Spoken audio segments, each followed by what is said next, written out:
சரி.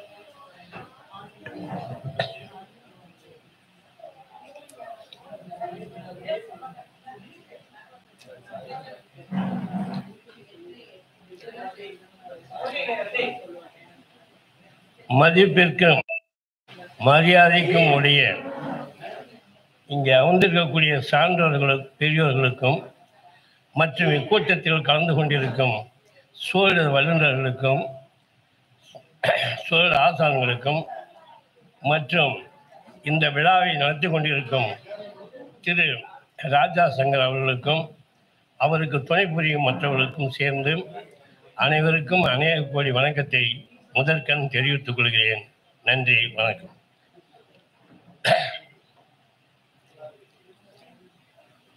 தடித்த ஓர் மகனை தந்தையின் தடித்தால் தாய் அணைப்பாள். தடித்த ஓர் மகனை தந்தையின் தடித்தால் தாய் அணைப்பாள். தாய் அடித்தால் பிடித்து தந்தை அணைப்பான். இங்கு எனக்கு பேசிய தந்தையும் தாயும் பொடித்திருமேனி அம்பாள் தாடும் புனித நீ ஆதலால் என்னை அடித்தது போதும் அணைத்தல் வேண்டும் அம்மையப்பா உன்னை மறவேன். எப்படி கொண்டு வந்த கவிதையில் கேட்பாங்க. தாய் அடித்தால் தந்தை அணைப்பான், தந்தை அடித்தால் தாய் அணைப்பார்கள். அவர்கள் இப்படி இல்லை, எல்லோரும் பெரும்பாலும் பேர்களுக்கு இல்லை. அப்ப அவர்களுக்கு யார் தந்தை தாய்? அந்த ஈஸ்வரன் ஈஸ்வரி தான். எல்லோருக்கும் அந்த தாயையும் தந்தையும் அமைத்து விட்டார்கள். இது வரலாறு வளர்ந்து கொண்டிருக்கிறது. நாம் தாயையும் தந்தையும் வணங்கி கொண்டிருக்கிறோம். அதனால்தான் தாய் அன்னையும் பிதாவும் முன்னணி தெய்வம் என்று சொன்னார். அதை சார் ஐயா அவர்கள் அதுதான் விளக்கி கொண்டிருந்தார். அதனால் அதை திருப்பி நான் ஞாபகம் ஊட்டுகிறேன். அப்பா அம்மா தான் இறைவன், நம்முடைய அப்பா அம்மா தான் கடவுள். இல்லாதவர்களுக்கு இறைவன். இப்போ எனக்கு அப்பா இல்லை, அம்மா இல்லை, யார் இப்போ எனக்கு தந்தை தாய்? ஈஸ்வரன் தான், ஈஸ்வரி தான்.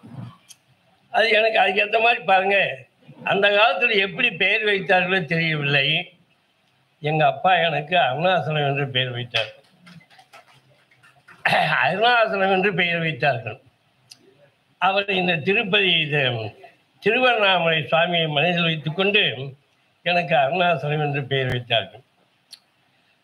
அது எப்படி வைத்தார்களோ, எப்படி என் ஜாதகம் கூட எழுதி வைக்கல. இந்த பிறந்த தேதி ஒரு சீட்டில் இருந்தது. அதை இப்பொழுதுதான், அதாவது ஒரு 50 ஆண்டுகளுக்கும் பின்னால் தான் அந்த ஜாதகம் தேதி எனக்கு கிடைத்தது. அதை வைத்து என்னுடைய ஜாதகத்தை நானே சில கணித்தேன், ஆராய்ச்சி செய்தேன். அதனால தான் இதை ஆராய்ச்சி பண்ண வந்தேன்.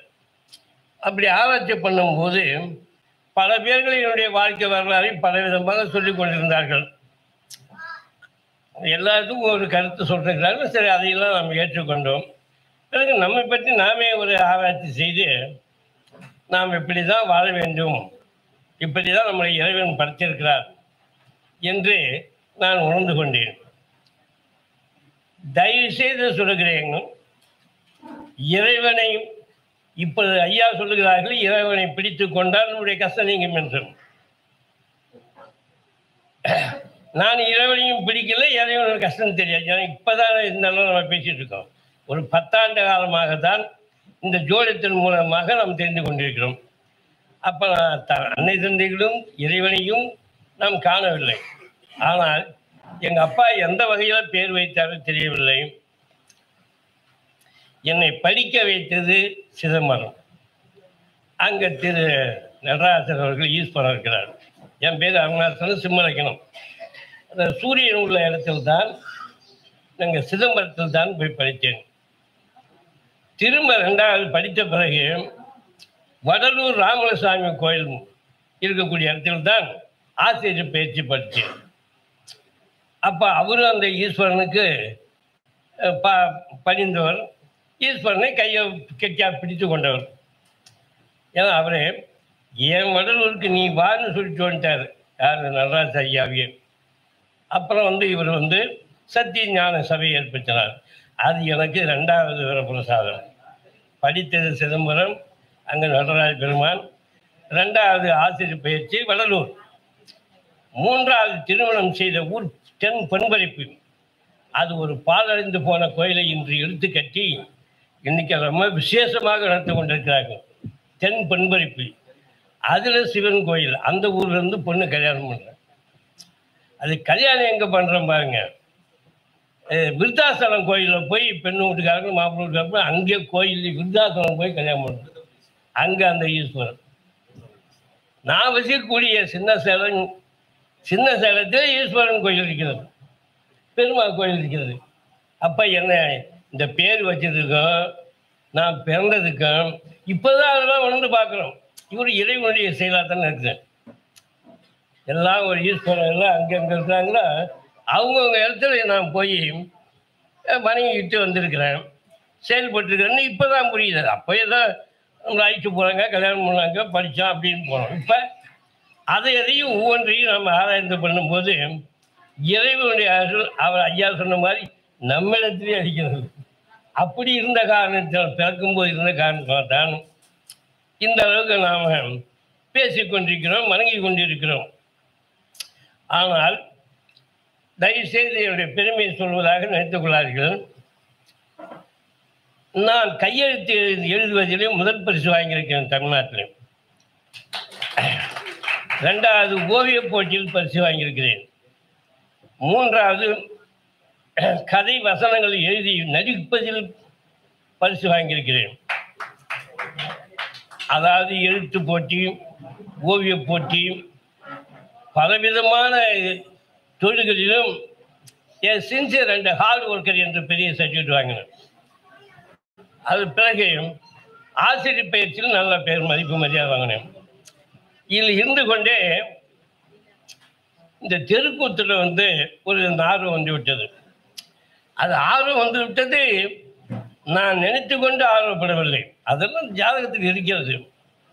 என்னுடைய லக்கணம் சிம்ம லக்கணம்.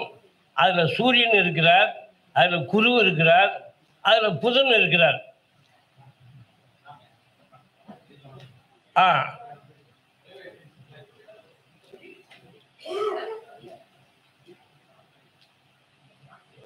அதனால சிம்ம லக்னத்திலே சூரியன் இருக்கார், புதன் இருக்கிறார், குரு இருக்கிறார்.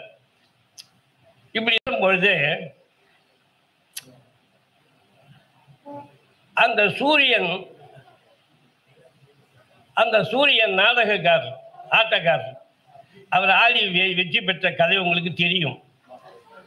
ஒரு காலை கீழே ஒன்று ஒரு காலை தூக்கி ஆரம்பித்தார், அந்த கதை உங்களுக்கு தெரியும். அதனால் அந்த ஆட்டத்தை எனக்கு கொடுத்து விட்டார்.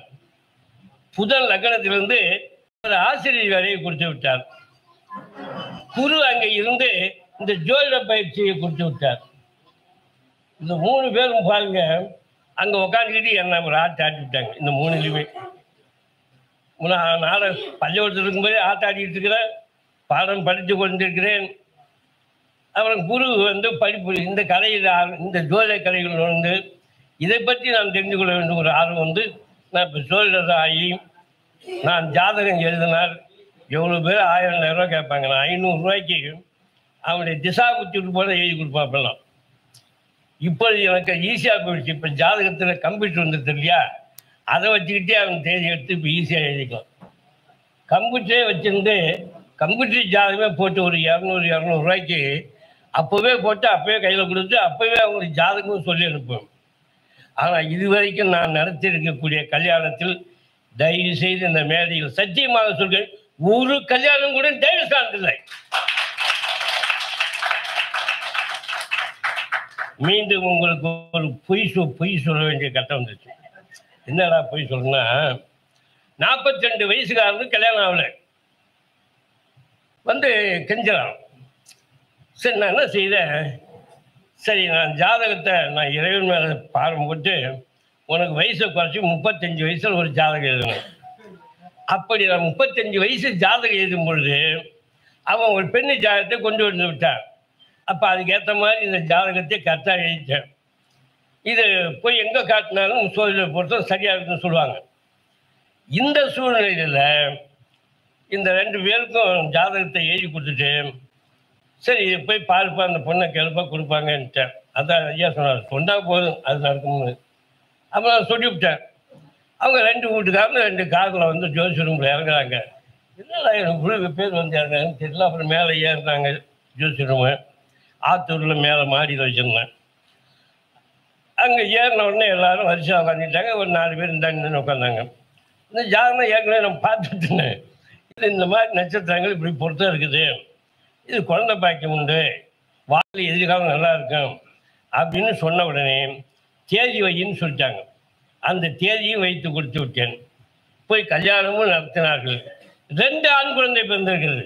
2 ஆண் குழந்தை. ஃபோன் வேணா தரேன். அடுத்த மீட்டிங்கில் ஃபோன் வீட்டில் இருக்கு. நம்பத்தை நீங்கள் கேட்டு பாருங்க. இது கேட்டு பாருங்க. நான் பீஸ் அன்னைக்கு கேட்டது 500. என் கல்யாணம் ஆகி குழந்தை பிறந்த உடனே 10,000 ரூபா என் வீட்டில் கொடுத்தாங்க. இது இறைவன் மேல பாரத்தை போட்டு சரி ஒருத்தனுக்கு வழிகாட்டுவதற்காக இதை மாற்றி செய்ய வேண்டிய ஒரு நிலைமை வந்துவிட்டது. அவன் பல பேர்கிட்ட போயிட்டு வந்து அழுதார்கள். அப்புறம் திருப்பி இந்த நிலைமை வந்துவிட்டது. அவர் வீடு தேடி வந்து குழந்தை பிறந்த பிறகுதான் 10,000 கொண்டாந்து வீட்டிலே கொடுத்தார்கள். இப்போ கூட பாருங்க, நான் பஸ்ஸில் வந்துட்டே இருந்தேன். பெங்களூர்லேருந்து ஒரு பையனுக்கு 35 வயசு, கல்யாணம் ஆகும் 36. அந்த பையனை இப்போ வர சொல்கிறாங்க, அவனுக்கு சொல்லுங்கன்ட்டு இப்போ பேங்க் ஃபோன் பண்ணிட்டான். அவன் இன்னைக்கு நைட்டுக்குள்ளே வந்துடுவான், அவனுக்கு காலையில் வீட்டுக்கு வருவான். இது பஸ்ஸுக்குள்ளே நடந்த சமாச்சாரம். அப்புறம் திரும்பி வாங்க அப்படின்னு சொல்லிட்டு எதுக்கு சொல்கிறேன்னா, எனக்கு ஜோதிடம் தெரிஞ்சுக்கிறது மட்டும் இல்லை, எவ்வளோ பேர்களுக்கு பரிகாரம் என்ற முறைக்கு நான் போகலை. என்ன பரிகாரம் பண்ணால் பலிக்கும். ஒரே ஒரு வார்த்தை சொல்கிறேன். குழந்தைக்கு ஒரு பரிகாரம் பண்ணி குழந்தை பிறந்து விட்டது. கல்யாணம் நடக்காதவனுக்கு ஒரு பரிகாரம் பண்ணால் கல்யாணம் நடந்து விட்டது. ஆனால் ஒரு ஆள் மட்டும் வந்து ஒருத்தர் சொன்னார், நீ தான் ஜோதிடத்தில் நல்லா இருக்கிறீங்க, ஜோதிடத்தையே பாரியா, இந்த வேலையெல்லாம் நீ செய்யாத அப்படின்ட்டார். அன்னோட அதெல்லாம் ஸ்டாப் பண்ணிட்டேன். அன்னோட நான் நிறுத்திட்டுங்க. ஜோதிடத்தையே பரிகாரம்னு சொன்னால் உண்மையிலே பரிகாரம் பண்ணால் உடனே நடக்கும். வேணால் பந்தயம் கட்டுங்க, ஒரு ஜாதகம் ஏதாவது கல்யாணம் ஆகிறதுக்கு கொடுங்க, நான் பரிகாரம் பண்ணுறேன் உடனே நடக்கும். ஆனால் நான் இப்போ நிறுத்திக்கிட்டேன். அதான் அவருக்கு சங்கடம். இல்லைன்னா சவால் விட்டு செய்வேன். நான் பண்ணி அந்த கல்யாணம் ஏன்னு கேட்டீங்கன்னா, அந்த சக்தி இறை சக்தி நம்ம கையில் இருக்குது. அதான் ஐயா சொன்னார், இறைவன் நம்ம உள்ளத்திலே இருக்கிறார். இங்கே தான் லக்கணத்தில் குரு இருக்கிறாரு, புதன் இருக்காரு, சுக்கரன் இருக்காரு. இது சுக்கரன் வந்து 2ஆம் இடத்துல செவ்வாய் இருக்கிறார். வாக்கு ஸ்தானத்தில் செவ்வாயும் சுக்கரனும் இருக்கிறார். அப்போ இவர்கள் 5 பேருமே நான் என்ன சொன்னாலும் நடக்கிற மாதிரி ஒரு இது இருக்கு. அதுக்காக நான் எதையும் சொல்லி மாற்றி கீட்டி சொல்லி அதனால் பெரிய பொருளாதாரத்தை நான் சம்பாதிக்கல. நான் புகழுக்கு ஆசைப்பட்டவன். ஏன் புகழுக்கு ஆசைப்பட்டவன்? கர்மாதிபதி 9க்கும் 10 கூடியவர் வந்து 2ஆம் இடத்துல உட்கார்ந்தார்கள். அதனால் ஒரு பெருந்தன்மைக்கும் ஒரு தலைமை தாங்குவதற்கும் ஒரு திருவிழா காலங்களிலும் உதவி செய்து பெருமைக்காக நான் வாழ்ந்து விட்டேன். மறுபடியும் 2வது இதை சொல்லி தான் ஆகணும். நான் வாத்தியார் வேலைக்கு போன உடனே ஒரு கிராமத்தில் போட்டு விட்டார்கள். ஒரு சின்ன சாலத்துக்கு அதுக்கு ஒரு 10 மைல். அங்கேருந்த மணியாகார கணக்கு பிள்ளைக்கு நான் சமாபந்தி கணக்கெல்லாம் எழுதி கொடுத்தேன். அழகாக எழுதுறதுனால எழுதி கொடுத்தேன். எனக்கு 10 ஏக்கர்னாலும் பட்டா பண்ணி கொடுத்தாங்க. என் பேரில் 5 ஏக்கர், என் மனைவி பேர் ஏக்கர். வேறு ஒன்றும் அவங்களுக்கு உதவி செஞ்சது தான். பட்டாவே வாங்கிட்டு வந்துட்டேன். அது இப்போ என்ன ஆகி போச்சுன்னா, அது ஜாதகத்தை பேசல. அந்த நிலமெல்லாம் பிள்ளைங்க, எனக்கு 3 பொண்ணு 2 பையன், படிப்பு செலவு, திருமண செலவு. இன்றைக்கி குறைஞ்சது என்னுடைய வாரிசு நான் பேரன் பேச்சோடு 40 பேர் இருக்காங்க. 40 பேர் இருக்காங்க. எல்லா பொண்ணுக்கும் பையன், பொண்ணு பையன் கல்யாணம் பண்ணவங்களுக்கெல்லாம் அவங்க திரும்பி கல்யாணம் பண்ணாங்க. இவ்வளோ பேர்களுக்கும் உதவி செய்வதற்காக அந்த 10 ஏக்கர் முடியும். அப்போ கம்மி ரேட்டு 5 லட்சம் 3 லட்சம்னு விற்று ஒரு வீட்டை கட்டவும், இந்த திருமணங்களெல்லாம் செய்து கொடுக்கவும், இவர்களெல்லாம் வாழ வைக்கவும் என் காசு ஏதோ மணியாக்காரர் போட்டு வச்சுருந்தாரு. அந்த நேரத்தில் அந்த சொத்தெல்லாம் விற்று அவங்களுக்கு பராஜனம் பண்ணேன். இப்போ நான் ரிட்டையர்மெண்ட் ஆகும்போது பணம் வந்தது. அதுக்கு இந்த பொண்ணுங்கள்லாம் வீட்டுக்கு வர வச்சு ஆளுக்கு 2 லட்சம் பங்கு போட்டு கொடுத்துட்டு என் மகனுக்கு வீட்டை கட்டி கொடுத்துட்டு நான் இப்போ ஜாலியாக உட்காந்துக்கிட்டேன். இதை ஜோதிடத்தை வந்து வரவங்களுக்கு சொல்லிகிட்டு இருந்தேன். அப்புறம் நான் என்ன செஞ்சேங்க ஐயா, இங்கேருந்து கரூருக்கு ஒரு ஆள் என்னை கூப்பிட்டார். ஜோதிடம் சொல்லிக் கொடுக்க, ஜோதிடம் சொல்லிக் கொடுக்க கூப்பிட்டார்கள். நான் கள்ளக்குறிச்சி, அவங்க கரூரில் இருக்காங்க. அவங்க எல்லாம் சார் கரூரில் இருக்காங்க. அங்கே படிக்கக்கூடிய மாணவர்கள் யார் தெரியுமா? அவங்களாம் தனிப்பட்ட முறையில் BA MA PhD வரைக்கும் படிச்சிருக்காங்க. ஜோதிடத்துலேயும் BA MA PhD வரைக்கும் படிச்சிருக்காங்க சார். நான் காலேஜுக்கும் போகல, நான் இந்த மாதிரி கிளாஸுக்கும் போகல. ஒரே ஒரு குருமார்கிட்ட மட்டும் கோயம்புத்தூர் மகரிஷி கோள்களின் போராட்டங்கிற அவர்கிட்ட போய் ஒரு 3 மாதம் குருகுல பயிற்சி மட்டும் அங்கே படித்தேன். அதிலே மாதிரி நான் ஜோதிடம் எழுத வேண்டும் என்று ஆசை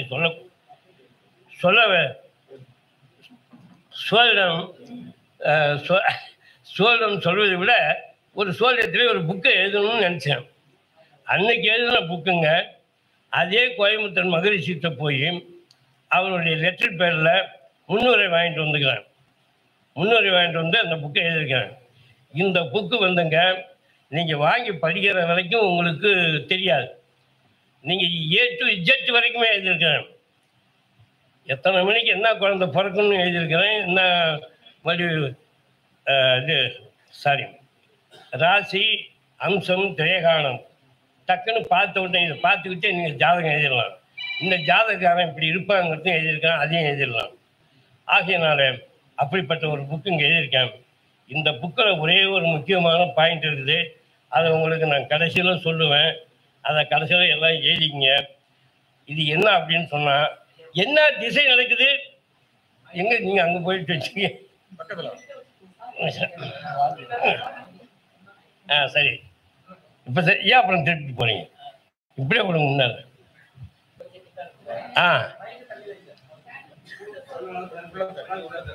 சரி சரி. ஹலோ, சரிங்க. அதாவது என்ன அந்த பாடம் அப்படின்னு சொன்னால், நீங்கள் ஜோசியர்கள் எல்லாம் ஜோசியர்கள் தான், நான் குறையாதுன்னு சொல்லவில்லை. நான் ஒரு டீ கடையில் 2 போண்டா வாங்கி தின்னு ஒரு பேப்பரை தொடச்சி கீழே போன டக்குன்னு பார்த்தேன். அந்த பேப்பரில் ஒரு பேப்பரில் எழுதியிருக்கான் டிவி போண்டா வாங்கின சீட்டை பார்த்தேன். அப்போ நான் கள்ளக்குறிச்சியில் போய் ஜோசியம் பார்க்குறேன். ஆரம்பம் அந்த சீட்டை எடுத்து பார்த்தால், இந்த திசையில் என்ன நன்மை, இப்போ நடக்கிற புத்தி அது என்ன நன்மை அப்படின்னு அந்த ஒரே சீட்டில் 2 பக்கம் எழுதிருந்தோம். அது நான் இப்போ இதில் எழுதி வச்சுருக்கேன் இந்த புக்கில். அப்போ நீங்கள் ஜோசியம் சொல்கிறதுக்கு யாராவது வந்து கேட்டால் உடனே இதை பார்த்து, சரி உனக்கு இந்த திசை நடக்குது நன்மையாக நடக்கும், இந்த புத்தி நடக்குது நன்மையாக நடக்கும், இது உனக்கு கஷ்டமாக இருக்கும். அதாவது நன்மை தீமை 2 இதில் வரும். நம்பர் 8க்குள்ளே இருக்கும். அதை 2 கணக்கு போட்டு பார்த்தால் 8க்குள்ளே வரும். அதை நீங்கள் மறுபடி எழுதி கொள்ளுங்கள். உங்களுக்கு ஜாதகம் சொல்வதற்கு எளிமையாக இருக்கும். வந்தவங்களுக்கு டக்குன்னு புத்திக்கு பலனையும் திசைக்கு பலனையும் உடனே சொல்லிவிடலாம். அது இந்த புக்கில் எழுதியிருக்கிறேன். அது கடைசியில் உங்களுக்கு நான் சொல்கிறேன். இப்பொழுது நான் அந்த கரூரில் ஜோதிடம் அப்படி பெரிய படிப்புக்காரர்களுக்கு நான் போய் சொல்ல போகிறேன். நான் காலேஜுக்கு போகல, படிக்கலை. ஏதோ ஜோதிட புக்கை மட்டும் படித்து ஒரு 1000 பக்கம் ஒரு குறிப்பெல்லாம் எடுத்து நிறைய வச்சுருக்கிறேன். அதை கூட எடுத்து உங்களுக்கு ஆளுக்கு 4 ஒரு நாளைக்கு கொடுத்துடலாம் கலந்து. ஏதோ ஆளுக்கு 4 போட்டுன்னு நினச்சிட்டு இருக்கிறேன். அதுக்கு ஒரு பேப்பர் அது கத்தையாக வச்சுருக்கிறேன். ஆனால் ஒவ்வொரு பேப்பர்லேயும் பாயிண்ட் இல்லாமல் இருக்காது. அதுலேருந்து நான் கொஞ்சம் தான் இதில் புக்கு எழுதியிருக்கேன். ஒரு 300 பக்கம். மீதியெல்லாம் நிறையா இருக்குது. நான் அடுத்த மீட்டிங் நான் முதல்ல ஆளுக்கு 4 பேப்பர் பிடிச்சி கொடுத்துட்றேன். அது எந்த பாயிண்ட்டு யாருக்கு போகும்போது ஆண்டவன் தான் அது மாதிரி இருக்கும். ஆனால் எல்லாத்துலேயும் பாயிண்ட் இருக்குது சார். அடுத்தாப்புல அந்த ஜோதிடம் சொல்ல போன இடத்துல சார் எல்லாம் பெரிய டிகிரி ஹோல்ஸ் எல்லாம் போனால் கரெக்டாக உட்காந்துருக்காங்க. ஒரு 25 பேர் இருந்தாங்க.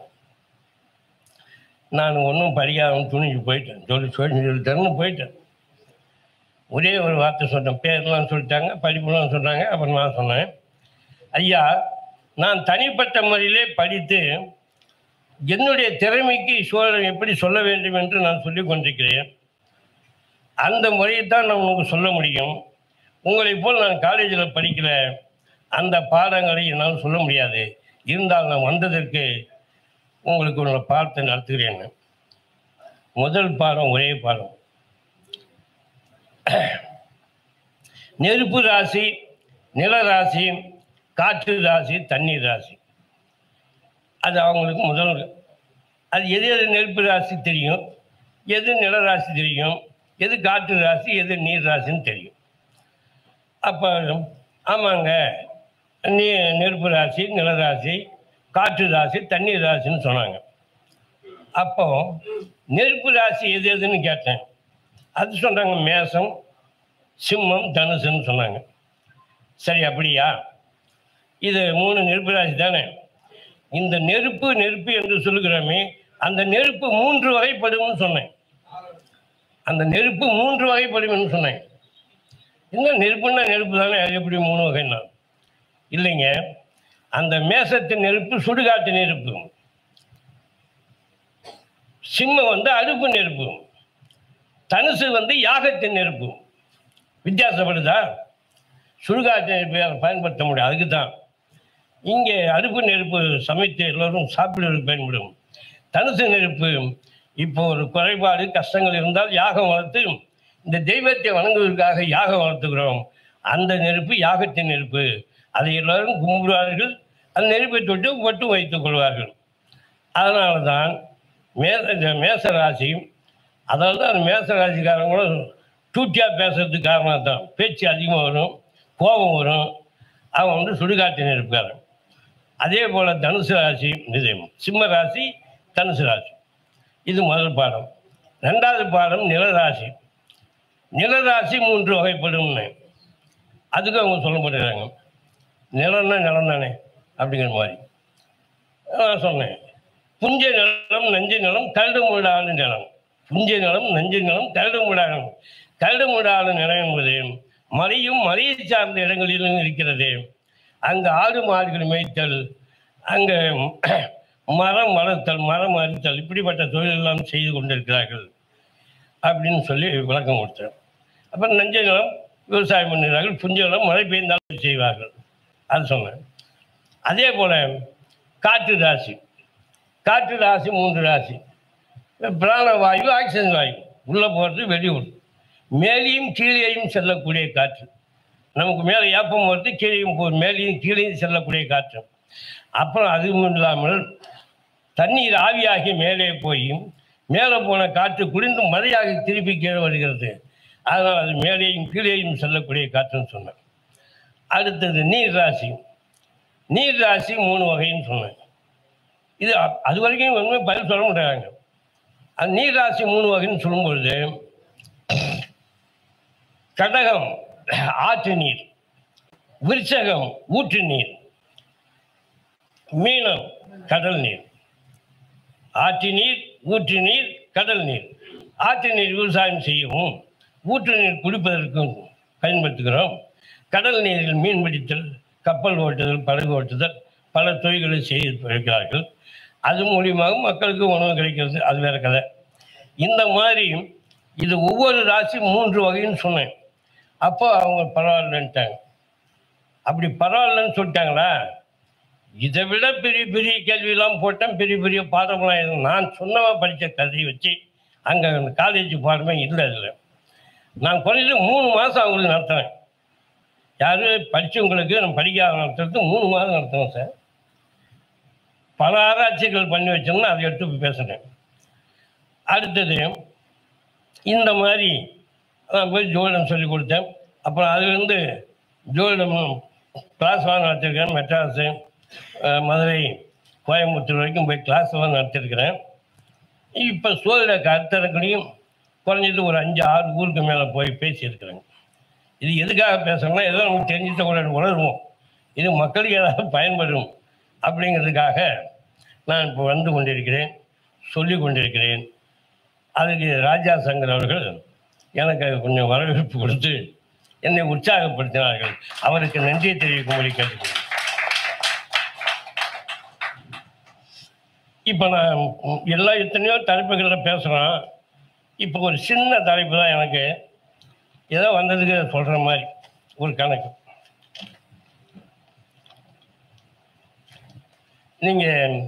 நீங்கள் சபை பட்டுன்னு ஒரு 4-5 கட்டம் போட்டுங்களேன். ஒரு 12 ராசிக்கும் 12 கட்டம் போட்டுங்க. அது கிரகத்தை மட்டும் சொல்கிறேன், எழுதிங்க. அது உங்களுக்கு யூஸ் ஆகும். ஒரு 12 கட்டம் போட முடிஞ்சால் போட்டுங்க பார்ப்போம். கொஞ்சம் எழுதுறதுக்கு பக்கத்தில் இடம் விட்டு ஒரு 12 கட்டம் போடுங்க. ஏன் சபை கொஞ்சம் சரி, ரொம்ப தேங்க்ஸ், நன்றி, வணக்கம். இது ஆரம்பம் தான் பார்த்தீங்க.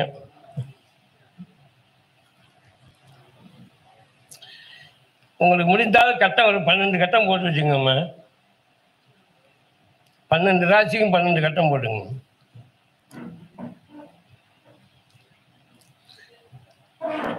இது பாடங்கள் சொல்லிக் கொடுக்குற மாதிரி இருக்கும், கருத்தரங்களை பேசுகிற மாதிரி இருக்கும். அது உங்களுக்கு உபயோகப்படும்.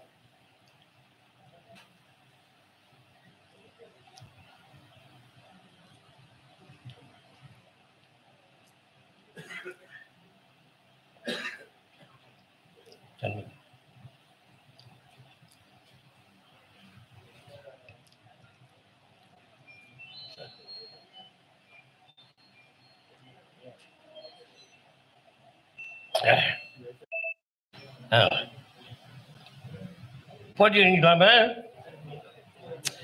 சும்மா ஒரு 12 கட்டம் ராசி கட்டம்.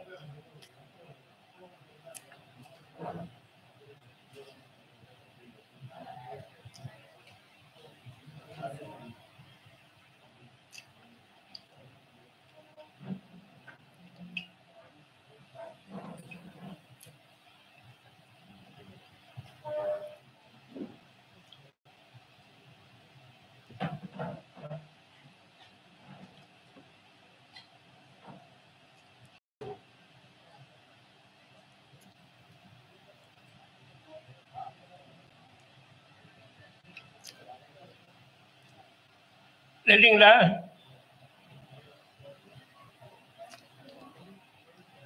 ஒன்றும் கிழக்க தனி கட்டு தானே போட்டு சொன்னேன்.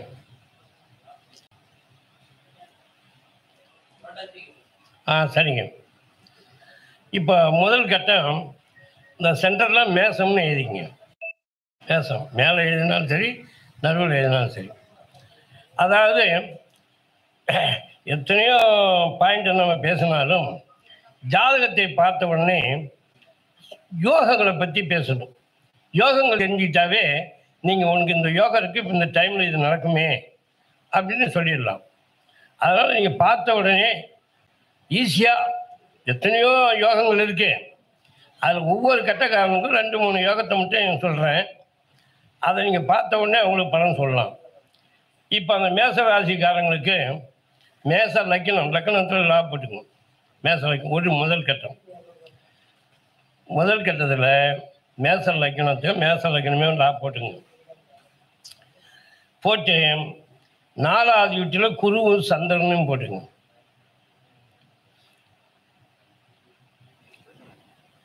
நாலாவது வீட்டிலே குரு சந்திரன். இப்படி ஒரு யோகம் இருந்துச்சுன்னு வச்சு ஒருத்தன் ஜாதகத்தில் உங்களுக்கு குருச்சந்திர யோகம், கசகேசரி யோகம் என்று சொல்லலாம் இல்லையா? அதுவும் குருவும் சந்திரனும் குருவு உச்சம் பெற்று சந்திரன் ஆட்சி பெற்று இருக்கிறார். இந்த லக்னத்துக்காரர்களுக்கு இந்த குருவும் இப்போ பாருங்க, இந்த குரு சந்திரன் இந்த வீட்டை விட்டு வேற கட்டங்கள் இருந்தால் எதையாவது ஒரு குறைதான் சொல்ல வேண்டியிருக்கும். இந்த ஒரு கட்டத்துக்கு மட்டும்தான் அவர் வாரி வழங்கக்கூடியவர். லட்சுமி கடாட்சம் 4வது வீட்டிலே குருவும் சந்திரன் இருந்தால் அவர் லட்சுமி கடாட்சம் உள்ளவர்.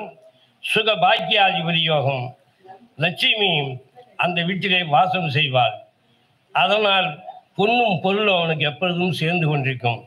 இது என்ன யோகம் என்றால், ஒருவன் பிறந்ததிலிருந்து கடைசி வரைக்கும் இந்த ஒரு யோகம் இருந்தால் அவன் கடைசி வரைக்கும் கஷ்டமில்லாமல் வாழ்வான். இது இப்போ நான் சொல்லக்கூடிய யோகம் வற்றாத ஜீவநதி யோகம் அப்படின்னு எழுதிக்கணும் தலைப்பு. இந்த லக்கணக்காரர்களுக்கு வற்றாத ஜீவநதி யோகம். எப்படி ஆற்றுல வத்தாமல் ஓடிட்டுருதோ அதுபோல் இவங்க வாழ்க்கை இந்த 2 கிரகமட்டபடி கடகத்திலே இருந்து விட்டால் அது வற்றாத ஜீவநதி யோகம், லட்சுமி கடாட்சம் உண்டு என்று நம்ம தெரிஞ்சுக்கலாம். அதுக்காக இது லட்சுமி யோகம் உள்ளவர். 9க்கு 4 கோடிவர் சேர்ந்திருக்கிறார். சுக பாக்கியாதிபதி யோகம் அப்படின்னு சொல்லலாம். குரு சந்திர யோகம் என்று சொல்லலாம். கசகேசரி யோகம் என்று சொல்லலாம். இப்படி பாருங்க, 2 கிரகம் ஒரு வீட்டில் இருந்தால் அவனுக்கு பிறந்தது முதல் கடைசி வரைக்கும் ஒரு யோகங்கள் நடந்து கொண்டே இருக்கும். அவனுக்கு கஷ்டமே இருக்காது என்று அர்த்தம். ரெண்டாவது ரிஷபம்.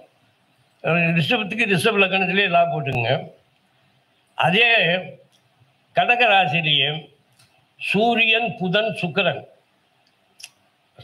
லக்கணம் ரிஷப லக்கணம், கடகத்திலே சூரியன், புதன், சுக்கிரன், இவங்க 3 பேர் இருக்கிறாங்க.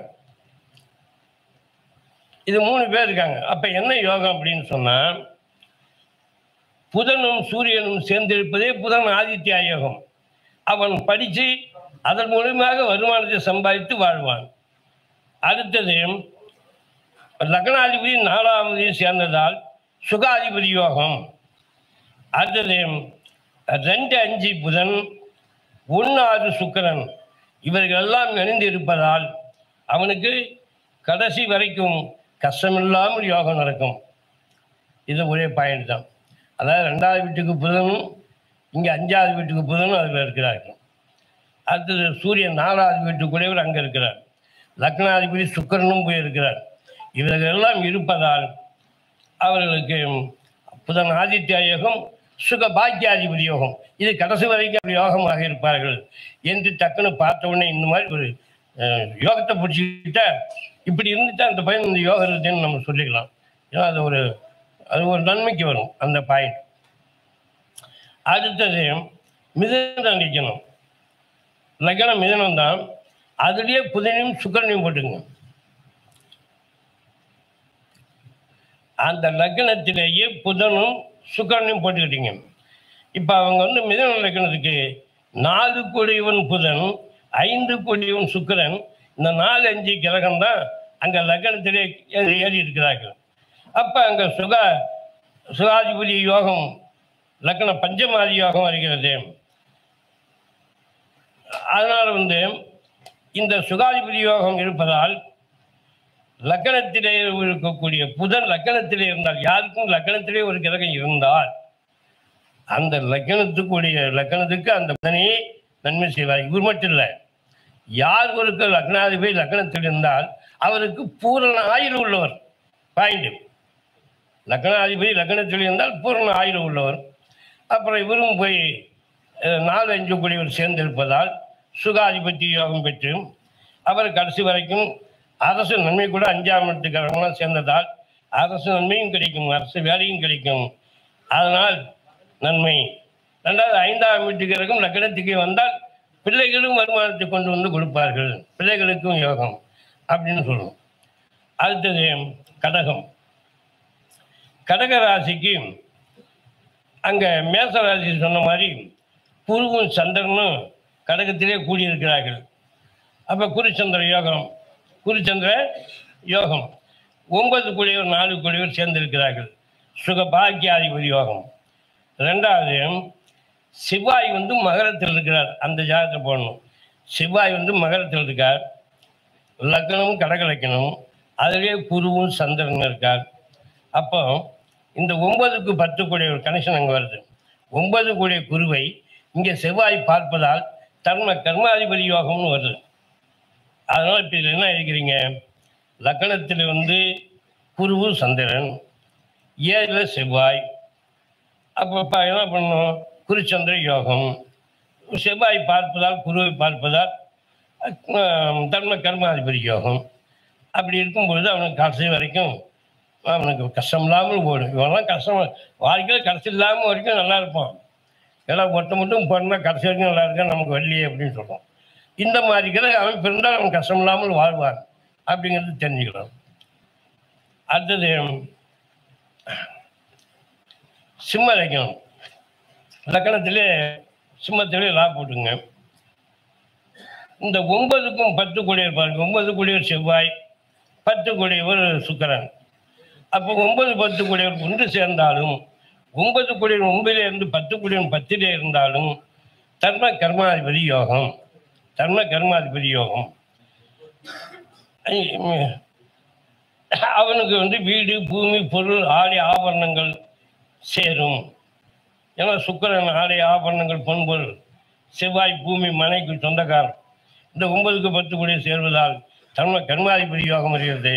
அவன் கடைசி வரைக்கும் கஷ்டம் இல்லாமல் வாழ்வான். அடுத்தது கன்னி வைக்கணும்.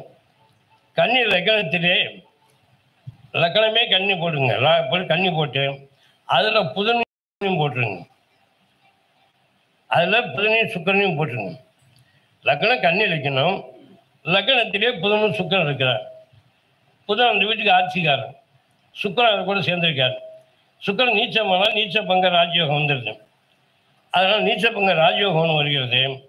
9 கோடியவன் சுக்கரன், 10 கோடியவன் புதன், அவன் 2 பேரும் தான் வந்து லக்கணத்தில் உட்காந்துருக்கான்.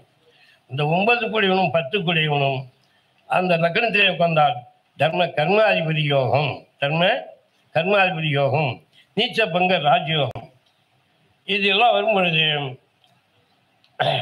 அவன் வந்து மாதா பிதாவை வணங்கக்கூடியவனாகவும் சாஸ்திரங்களும் தெரியும், வீடு பூமி வண்டி வாகனம் சேரும், அந்த மாதிரி ஜாதகம் கண்ணி வைக்கணும். அடுத்தது துலா வைக்கணும். எதுனாங்களா துலா வைக்கணும்? துலா வைக்கணும் வந்துட்டீங்களா? சரி, துலா வைக்கிறதுல துலா வைக்கணும் போடுங்க. 7 வந்து செவ்வாயும் சந்திரனும் போடுங்க. 7 செவ்வாயும் சந்திரனும் போடுங்க.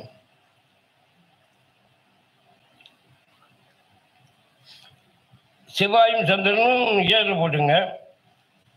இதுதான் அந்த கணக்கு. 2 கணக்கு தான் இருக்கு. அது என்னன்னாக்க செவ்வாயும் சந்திரனும் லக்னத்தில் சேர்ந்திருப்பதால், அதாவது 2ஆம் ஆதியும் லக்னத்துக்கு 2ஆம் ஆதியும் 10ஆம் ஆதியும் வந்து அங்கே சேர்ந்துருக்குது. 2ஆம் ஆதியும் 2 கோடி செவ்வாயும் 10 கோடி சந்திரனும் ஒன்று சேர்ந்திருக்கிறது. அப்போ 2ஆம் இடமும் 10ஆம் இடமும் தொழில் ஜீவனத்தின் மூலம் அவனுக்கு வற்றாத ஜீவன யோகம் வந்து கொண்டிருக்கும். அப்புறம் வந்து இந்த லக்னத்துக்கு 10 கோடிவன் சந்திரன், 10 கோடி சந்திரன் அதிலிருந்து தனக்கு 10ல் போய் உட்கார்ந்திருக்கிறார். தனக்கு சந்திரன் தான் வீட்டுக்கும் 10வது வீட்டில் போய் மேசத்தில் உட்கார்ந்திருக்கிறார்.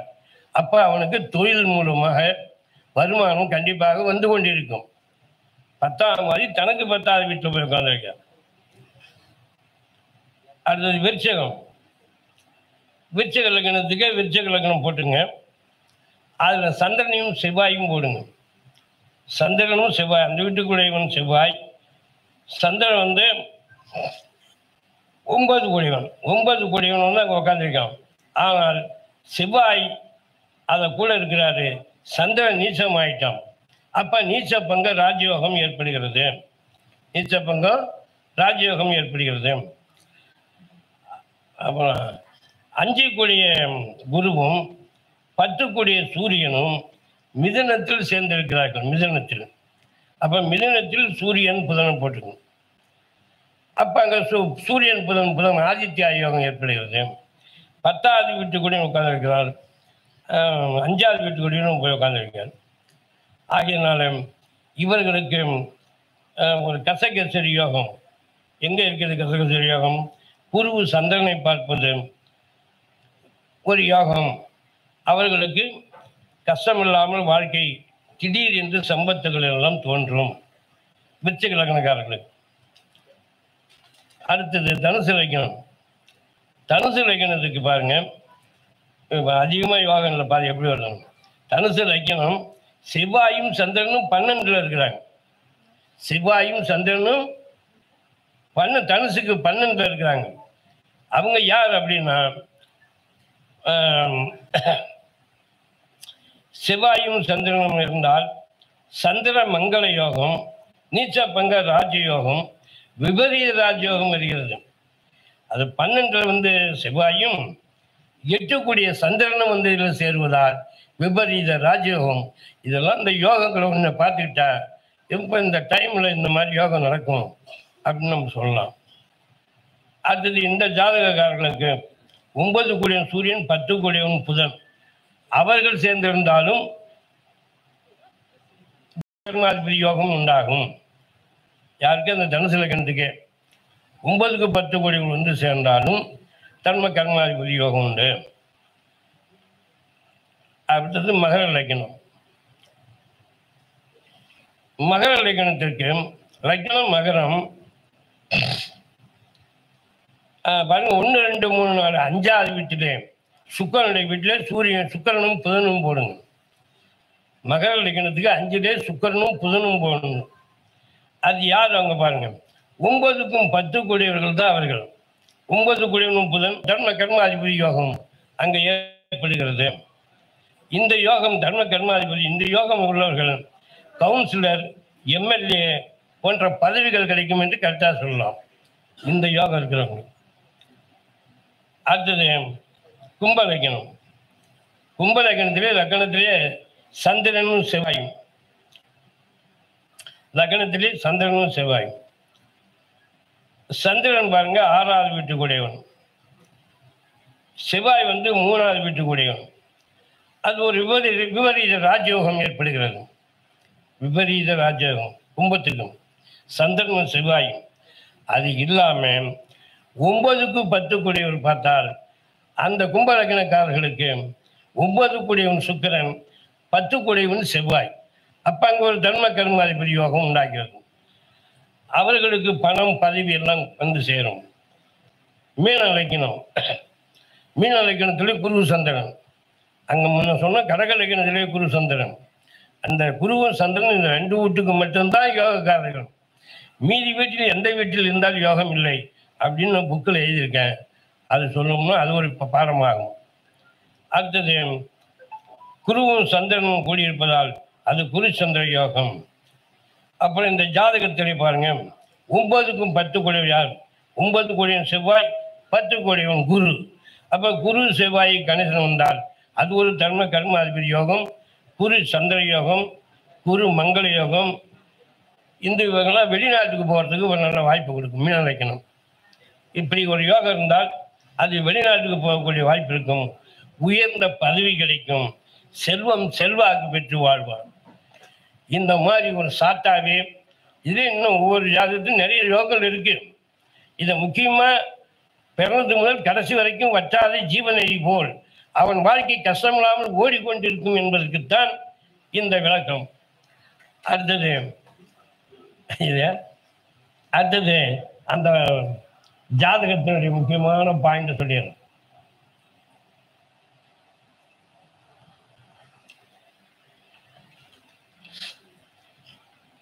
ஏன்னா இதெல்லாம் நீங்க எழுதி வச்சா உங்களுக்கு பயன்படுத்துமே அப்படின்னு தான்.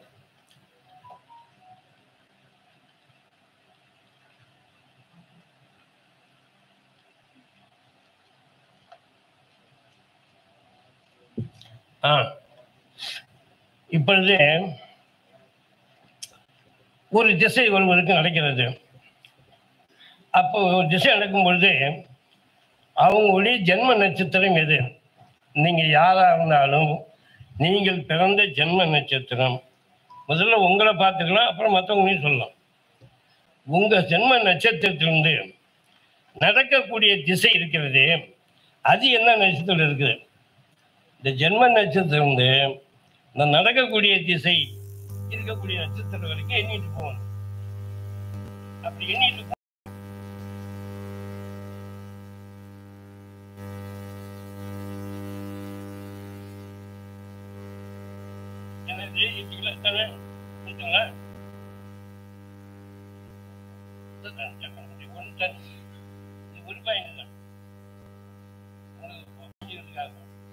ஜென்ம நட்சத்திரம் முதல் நடக்கக்கூடிய திசை என்ன திசையோ அது என்ன நட்சத்திரமோ அது வரைக்கும் எண்ணிட்டு போகணும். அப்படி எண்ணிட்டு போனதையும் 7ஆல் பெருக்கி 8ஆல் வகுக்கணும். அந்த மீதி வரக்கூடிய நம்பர் தான் பலன். அதாவது 1 வந்தால் ரோகம் வியாதி, 2 வந்தால் லாபம், 3 வந்தால் வழிநடை பயணம், 4 வந்தால் அடிமை தொழில், 5 வந்தால் தனலாபம், 6 ஐஸ்வர்யம், 7 தன நஷ்டம், 8 வழக்குகள் வியாஜங்கள் எல்லாம் ஜெயமாகும். இந்த 8 நம்பருக்குள்ள அப்படி வரணும். 7ஆல் பெருக்கி 8ஆல் வருது. அந்த ஈவுக்கு தான் ஈவு போய் மீதி அந்த நம்பர் தான் இந்த 8 நம்பர்.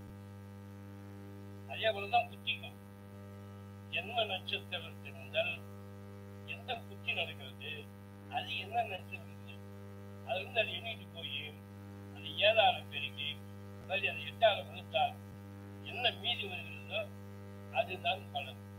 அந்த பலன் என்ன எழுதிங்க, அந்த நம்பர் சொல்லிடணும். 8 நம்பர். 1 வந்து ரோகம். அப்படி ஒருத்தவங்களுக்கு 1 வந்துச்சுன்னு வச்சுக்க, நம்ம குடும்பத்துல வியாதி கஷ்டமா இருக்குன்னு. 2 வந்தால் லாபம், எந்த காரியமும் வெற்றியாகும். 3 வழிநடை பயணம், வழிநடை பயணம் போகலாம். 4 வந்து அடிமை தொழில். 4 நம்பர் ஒன்று வச்சுக்க, சொந்த தொழில் செய்ய முடியாது, அடிமை தொழில் தான் செய்யும். இப்போ திசாப்திட்டா என்ன சொல்லணும். அடுத்தது 5 வந்தால் தன லாபம், 6 வந்தால் ஐஸ்வர்யம், 7 வந்தால் தன நஷ்டம், 8 வந்தால் வழக்குகள் வியாஜியங்கள் எல்லாம் செய்யணும், வெற்றியாகும். இது 8 எழுதிட்டீங்களா சொல்லுவோமா மீண்டும். 8 வந்து வழக்கு வியாஜியம் ஜெயம் பெறும்.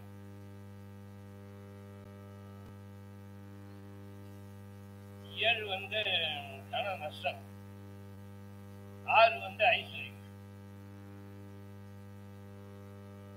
5 தன லாபம். இந்த மாதிரி லாபம் வந்தால் அவன் வரக்கூடிய நேரத்தில் அவன் திசையை சொன்னால் இந்த நம்பரை பார்த்துட்டு இந்த திசை உனக்கு நன்மை செய்யும், இந்த புத்தி உனக்கு நன்மை செய்யும். அப்ப நமக்கு அந்த புத்தியினுடைய நாதனும் திசாதன நாதனுடைய அடிப்படை பாயிண்டுகள் என்னவோ அதை நம்ம இங்க எடுத்து பேசலாம். திசை பலனி புத்திய பலனி என்பதை தெரிவித்துக் கொள்கிறேன். வேற ஏதாவது சந்தேகம் இருக்குங்களா?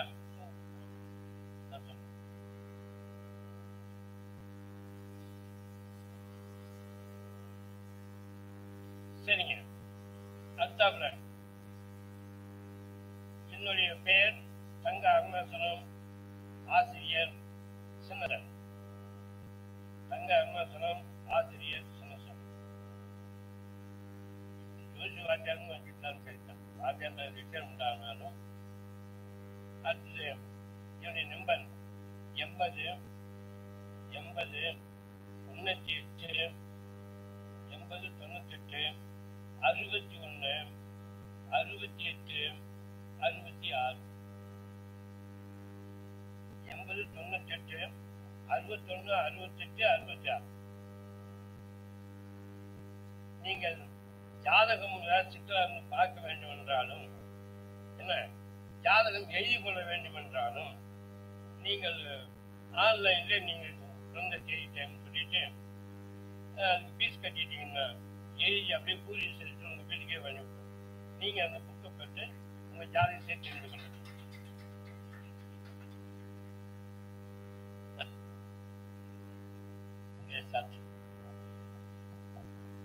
அனைவருக்கும் என்னுடைய ஆசிரியருடைய பேச்சை கேட்டு குற்றம் குறை இருந்தாலும் அதை நிவர்த்தி செய்து கொண்டு இதை உங்கள் வாழ்க்கையில் பயன்படுத்துமாறு அன்புடனும் பண்புடனும் பணிவுடனும் கேட்டுக்கொள்கிறேன். அனைவருக்கும் வணக்கம். நன்றி. வேணாலும் வாங்கிக்கலாம்.